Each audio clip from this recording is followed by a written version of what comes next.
Recording in progress. All right, I'll do like a little intro-y thing, and then introduce you. And like, how you doing, man?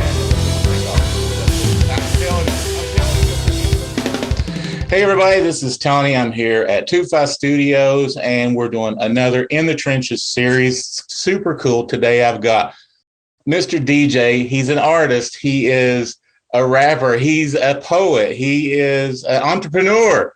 He's an ambassador for all things local music. Mr. Eli Griffith, how you doing? Doing good, buddy. Thank you for having me. It's an honor, a pleasure. And like I said, thanks, buddy. This is awesome. Yeah, this is, I think it's going to be super cool. I love, when I was telling you before we started recording, as soon as I started putting the list together, I was like, Eli, I've got to have Eli on here and put him on the other side of this and just talk to you. I'm thankful that you brought up the rapper thing. Not a lot of people know about that, actually. And that's how me and you first met. I know. Yeah, kind of coming like full circle here. I know. Years ago, you came over to the studio and was doing your thing, and you still put out some music every now and then, right? Yeah, I'm mostly like working with instrumental stuff and all that now. Right. I'm not the cool rapper guy that I used to be, but I'm also kind of getting back into that now. Like now that I've got my computer back going here, right. It's been a while, and I'm diving into that a little bit more now. So we'll see what the summer brings with that. Very cool.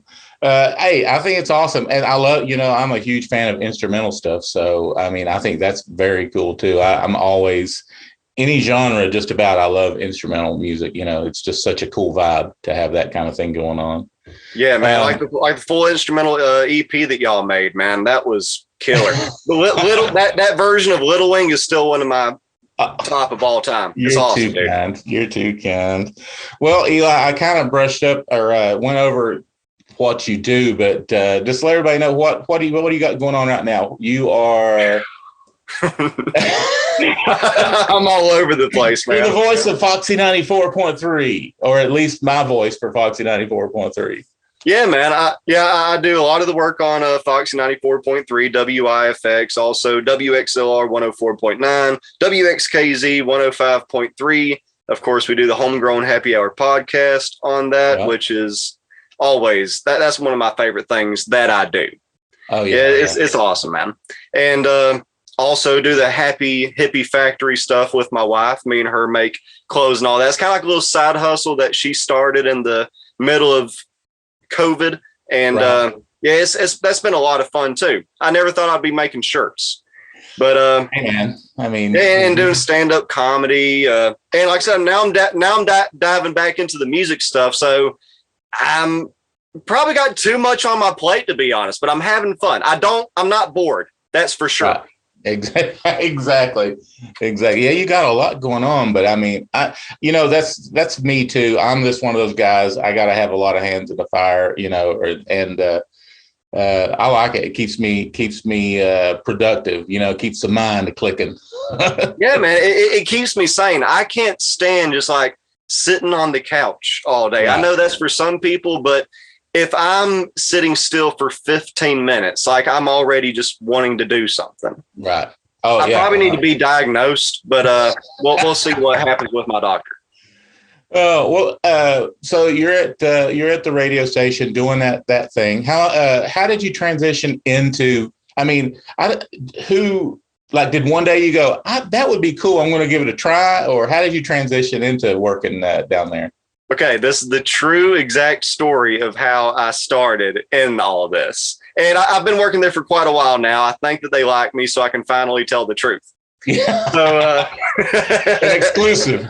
Yeah. They probably wouldn't have liked this story whenever I first started. But I was in college one day, and I get a phone call from my dad, and they were advertising for a videographer job there on Channel 5 on WPRG.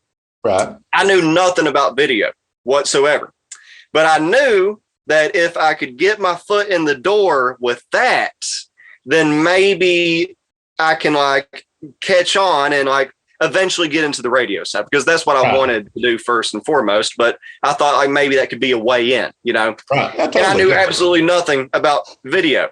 So I applied for a videographer job, not having any knowledge whatsoever of the craft, but I just spent hours upon hours upon hours on YouTube before the job interview. So I actually went in there knowing quite a bit of stuff, but never worked with anything like a camera or software or anything like that. I just watched the videos. That's all I did. But I kind of like, I guess, had a gift for it. I caught on pretty quick, and I still do a lot of videographer stuff. I enjoy that just as much as radio. But and eventually, you know, they needed a third person on the morning show at that time, which was Foxy and Friends. And I got in there and bada boom, bada bing. Everything that I wanted to happen, basically. That's awesome. And your dad just calls you. It's like, hey, this might be something. Yeah, if it wasn't for him, I would have never known. I was busy being a stupid college kid skating around downtown Pikeville, not having a care in the world. It was my dad looking out for my future. So a big shout out to him. Yeah, for sure. For sure.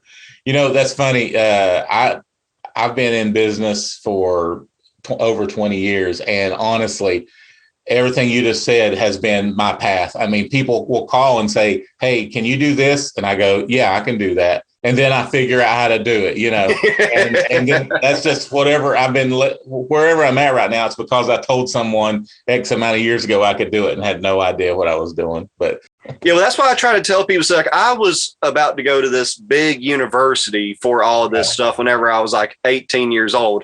And thank God we couldn't have afforded it at the time, because I got a lot of buddies that went that path. And yeah, you get a degree. That's cool and all.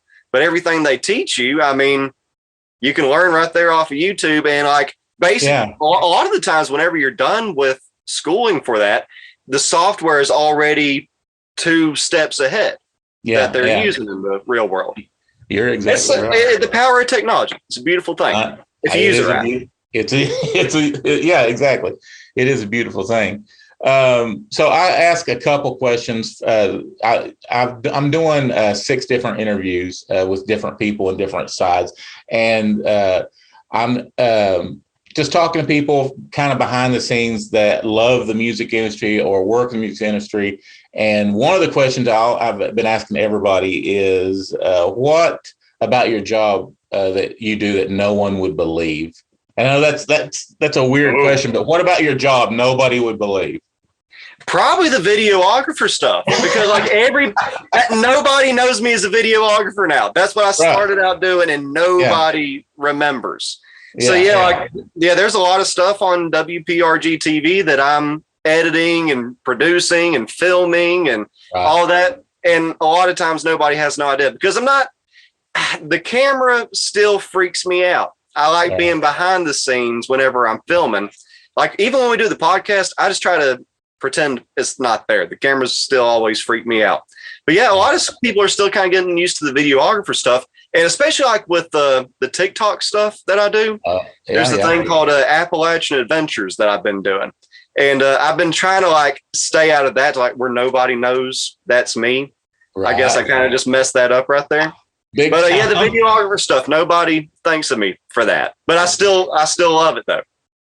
You mentioned the podcast that you do, and I've been on it. It's super cool. You really do it good. Great interviewer. I mean, the questions, I was intimidated for you calling, because I'm like, man, he really gets in there and keeps his thoughts going, asks good questions. But anyway, that podcast is really cool. How long have you done? There's no way you know how many podcasts you've done. No, I know when we started counting a few months ago, but we've still done a lot more before that. Right. I think we're on like number 53 now, 52, 53. But yeah, we still done like a year's worth before that. So who knows? I mean, like it's hard to keep up with after a while. I'm sure that you've experienced the same thing. Yeah. We do. Years ago, I did a BT IndieCast thing, and we got up to 59, I think. And then Joe from the Mountain Arts Center did it with me, and we played just local music and talked stupid, and we got up to like 50 some. And everybody, life got in the way, and we quit doing them. But yeah, I would love to go back and try to listen to some of those ones from 10 years ago, because we did it, the high speed was awful, and we would try to have chats, and it was just turkey jerky, and we would literally like try to open up chat rooms and talk to people, I love the whole concept of a podcast, and those interviews is super cool. So you've had like the spectrum in your shows, from mostly I guess it's geared toward musicians, but it's always geared toward the arts, is it? Or yeah, well, I mean, a little bit of everything. It started out with musicians, right. But I'm kind of an all over the place guy. I have interests in everything. Right. So I have so many friends that are local musicians. So like the first few ones that we did, I wanted to do just like all music, just to give my buddies some spotlight. Yeah. And but now that we've done so many, now I'm wanting to like get into what I really am interested in. Like a big shout out to Tommy Chamberlain. He's a local archaeologist. Yeah. And I'm really big into like ancient history and archaeology, all that type of stuff. So it was awesome to have him on. I'm a really big space nerd, and I love having Steve Russo on the podcast. He's one of my favorite people on earth, man. And and hopefully we can have on a lot more people. Like I love wrestling. I'm getting a few wrestlers on here soon, and we're gonna make it weird, basically, just like me, all over the place. That's perfect. Yeah, you mentioned Steve. Steve is, I heard somebody say the other day, they described him as a local treasure, because he's such a, he loves this area. He's not from this area. He loves this area. He's always at the Mac. He's always, a proponent of all the things going on around here. That's super cool. You have him on the show, and I can imagine you guys get into some conversations for sure. He's actually this alien right here. Wait 1 minute. This alien right here is named Steve, after Steve. Yep. Very cool. He's a great person. Well, you said that, you started doing interviews and stuff with your friends, bands and that kind of thing. And I know for a fact that it's really popular. People look forward to seeing you, interview different bands, and you've got a great platform for everybody to find out about what's going on around here. The music scene, obviously the pandemic was, it was a whole thing, and it shut everybody down for a while and all that. But the music scene is like coming back. It's thriving. And I don't know about you, but I'm really impressed with all the different kinds of music that's happening right now. I mean, do you see that? I mean, I'm sure you get just inundated with people wanting to be on the show or wanting, can you play my song? We'll get to that in a minute, but. Yeah, man. There's all types. Like, I know that Eastern Kentucky, just Appalachia as a whole, has always been kind of a more bluegrass folk style. Then it got into a lot more country, but people won't believe the styles of music here in the mountains. I know people that do dubstep. I know people that rap, all types of rock. I mean, it's all over the place. Oh, yeah. And it's so cool to see such a melting pot, and also those different types of genres being accepted. Because whenever I was doing my rap stuff and hip hop and all of that, people were not big fans. Like there was some, but there's a lot of people like, buddy, you're doing the wrong type of music. But now exactly. But now you're seeing people kind of welcome it with open arms, because if you listen to pop stations like 94.3, for example, even like pop as a whole is all over the place now. You'll hear a country song that is also infused with rap that has a heavy metal guitar solo or something. Right. Yeah. It's a music genres almost don't exist anymore. Yeah, it is all over the place. It's really cool. I loved when I started seeing Technicolor, Nightmare start showing up and doing that heavy metal, harder kind of edge. It's a little proggy. It's a little metal. It's but it's super cool. And the first time I heard those guys, I was like, where are they from? And I'm like, Painesville, what? Yeah, man, those guys are awesome. Yeah, those guys are cool. Definitely, even Eastern Kentucky has cornered the country market. I mean, we all know that. I mean, there's so many down at Mountain Music Exchange. You can walk in the store and at any given moment, there's a guy who just works at Walters or something and is playing country chicken picking licks as good as anybody in Nashville. I mean, so yeah, we've cornered that market. Bluegrass obviously is a staple, but yeah, I'm with you. It's really cool to see not just Southern rock or whatever, but to see all these genres popping up all over. And with technology, like we were talking about, they can thrive. They can have their own fan bases or, their own shows. And you're a big part of not being too small in the categories that you interview. You interview all the genres and talk to everybody. And it's really cool to see you doing that. You have your thumb on the pulse, I guess, of a lot of genres around here, because I'm sure everybody is always buzzing, like wanting to get on the show. Yeah, man. And it's it sucks too, because it's such a long waiting list. Like, that's what I want, like, some people out there to understand, because I'm sure they don't. Like, we only do one a week as of right now. Hopefully in the future we can do more. But man, there's a lot of people out there, and just doing one a week, like 3 or 4 a month, it's a long waiting list. But yeah, man, it's so cool to see all the different types of genres. And also, like I said earlier, I'm just an all over the place guy. Right.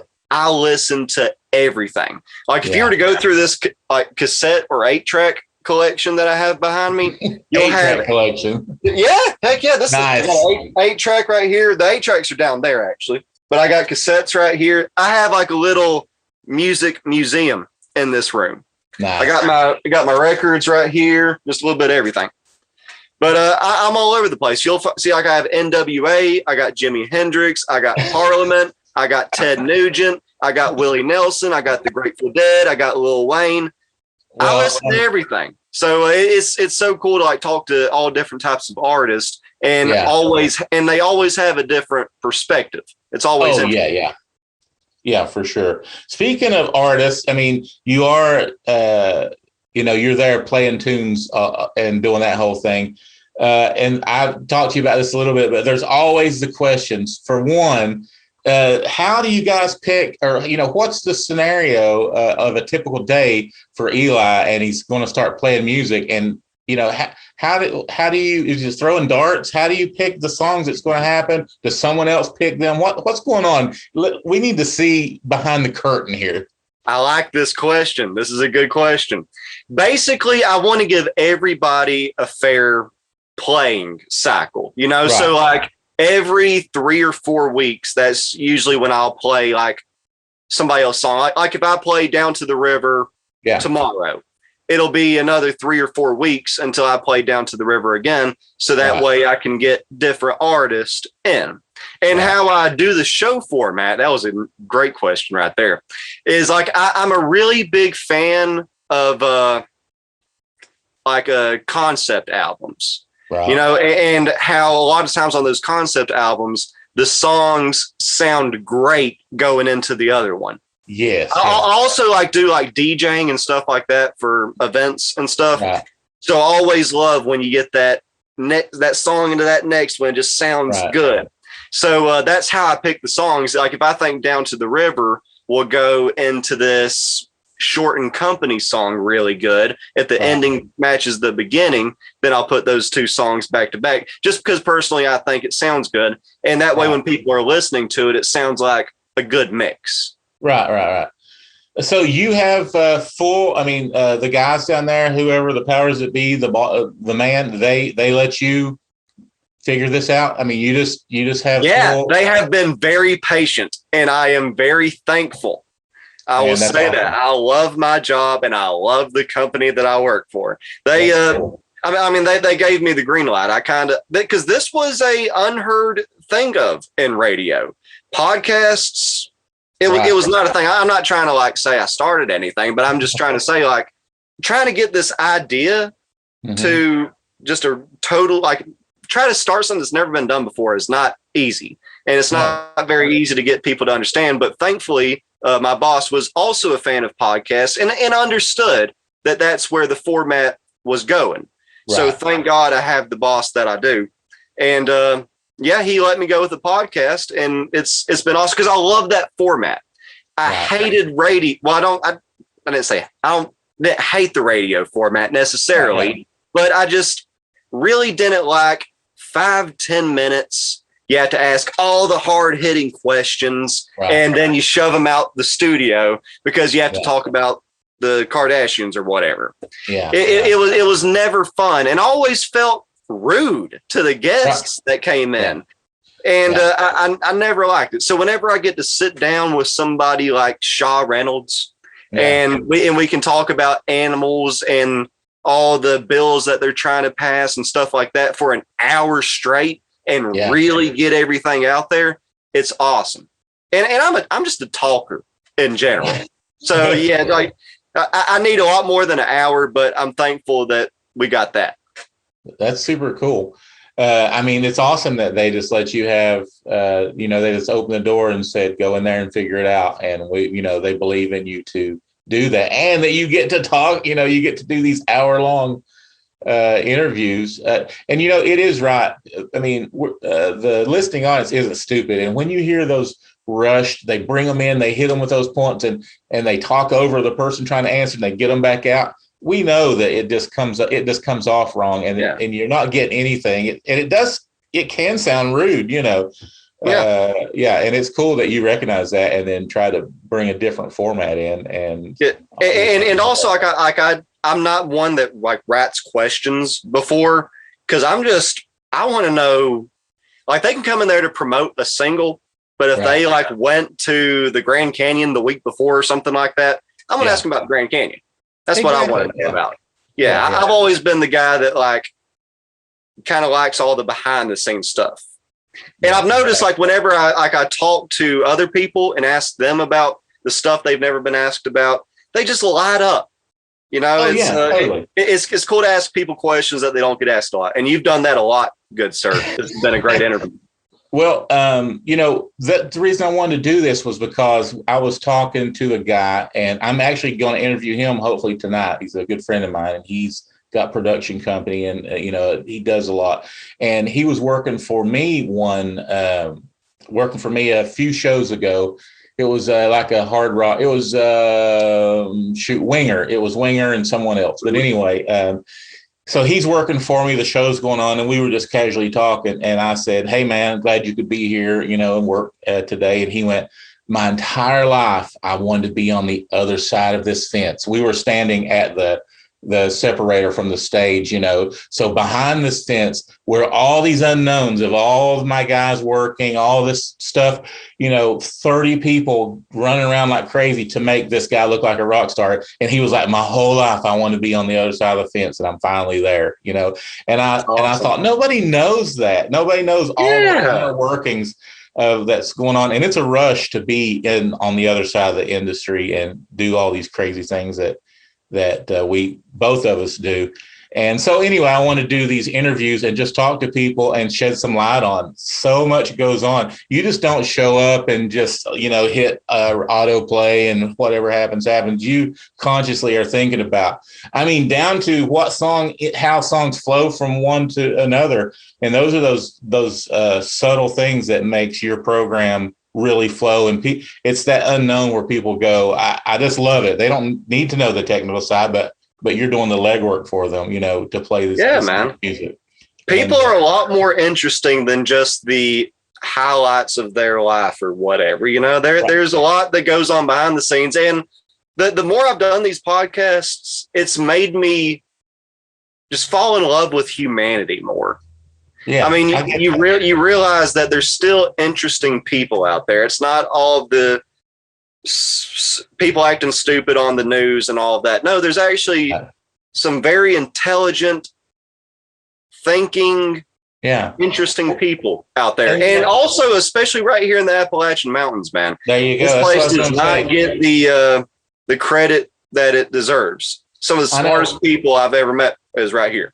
We we're pigeonholed big time, hillbilly this, and we're pigeonholed in our intellectual thinking, our genres, our interest in different societies. But it's really good that you recognize that it's way bigger than that pigeonhole scenario. And there's a lot of people have a lot to say around here, and not just music, but it's a very interesting area in the country. And we do have art, but we have artists and poets and authors, not just bluegrass. There's a lot more to Eastern Kentucky than just bluegrass. Not saying bluegrass isn't awesome. I mean, it's its own art form that we, like I said, we've got that